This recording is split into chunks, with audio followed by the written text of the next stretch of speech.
Sycan Marsh Preserve is the ancestral homelands of the Klamath tribes. The property itself is a mile-high, vast wetland surrounded by dry pine forests.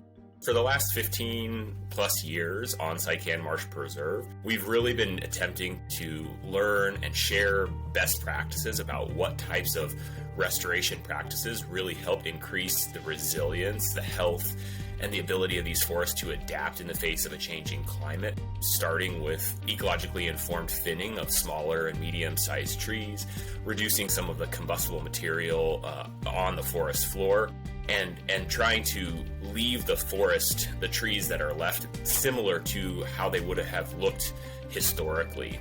We're oftentimes following that up with the use of controlled burning or prescribed fire. Fire is an important and a natural process in the forests.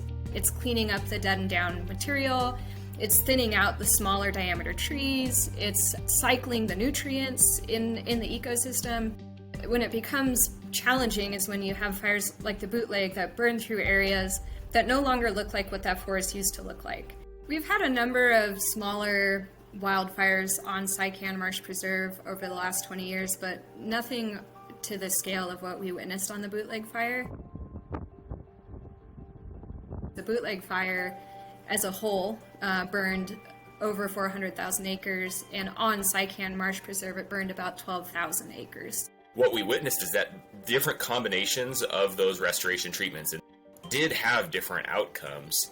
The most striking difference would be that in those places where we had used prescribed fire, or the combination of thinning plus prescribed fire, the fire intensity and then the effects on the residual forest, the green trees that are out there, was by far the lowest. One of the things that we're learning and taking away is that the scale of our treatments really isn't sufficient to help us address the challenge of extreme wildfires at the scale needed.